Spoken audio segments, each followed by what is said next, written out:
What I mean by that is this. If you think about Russia or Zimbabwe or Venezuela, what distinguishes their economies is it's not how good a job you do in serving the customer or providing a great new product.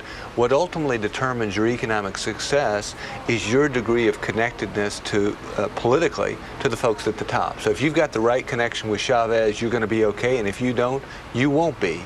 And the hallmark of our economy historically has been people going out and pursuing their dreams, working hard, but not having to rely on a golden tap from Washington, D.C. to determine your success. Well, and if you look at these bailouts after bailouts after bailouts, it seems to be that's the route we're going. So based on that theory, then, do you think that the TARP money that was doled out to the nation's banks, was that really about these guys being connected to the lawmakers in charge, to the Treasury Secretary? Well, there's obviously, that's already been reported. I mean, in fact, it was on the front page of the Wall Street Journal that Barney Frank was there currying favor for a local bank in his district, and there are some other stories along those same lines wherein TARP funds in part were distributed based on degree of political connection rather than need. And that's been reported on all the mainline newspapers and television shows, etc. So I think that already exists. We're waiting for President Obama to come off of Air Force One right now. He's heading to Elkhart, Indiana, where, as I mentioned, the unemployment rate is more than 15%. In your state, the unemployment rate is close to 10% right now at 9.5%, higher than the national average. Your state's facing a budget deficit of $830 million. Is that million or billion? $830 million is your deficit? Million, but anyway. Okay. Right. All right. So that being said, would you turn down federal money if it comes your way? Well, what I've consistently said is we'll cross that bridge when we get to it. But my job, I believe, is to talk about, indeed, what I believe that reflects the will of the majority of South Carolinians that I indeed talk to. And what they consistently tell me is, wait a minute, this is well-intended, people are trying hard, but it is going to have disastrous consequences because what we're effectively doing is freezing up private capital. Business people need to know the rules of the game going forward to make the investment decisions that they make on a daily basis. And it's already reported in today's paper that Tim Geithner is going to change the rules yet again come tomorrow. So people aren't certain as to what comes next, and in that kind of mood of uncertainty, we've frozen up the biggest stimulant to our economy, which is private capital. Okay, so then how does the federal government, do you think, have any role in stimulating the economy, in unfreezing the private capital? There was an interesting article in today's Bloomberg report that said if you took all the money that's been applied to date, because it basically began last spring and it's been going all through last year and now into January and now into February, took all that money from the Fed, the Treasury, the different stimulus packages, that you would have enough money to pay off completely the mortgages of 90% of the folks in America. What we're going down is a path that hasn't proven the results that people are looking for. I think that the government can have a role, but we need to look much more broadly on the theme of economic development or stimulant beyond simply borrowing money to write checks for cash we didn't have out of Washington, D.C. We need to look at trade policy. We need to look at things like card check.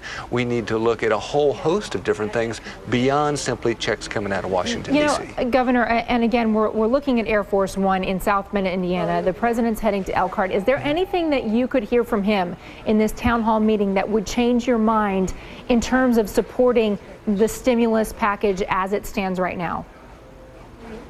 No, because again, I think it's misnamed. In many cases, it's a spending package rather than a stimulus package. The president says, of course, it's a spending package. And the Congressional Budget Office, he says the Congressional Budget Office itself said that many of the Well, no, not all spending is stimulus. For instance, there's money in there for consular and ambassadorial services at some ambassadorial posts that we've got on the opposite side of the world.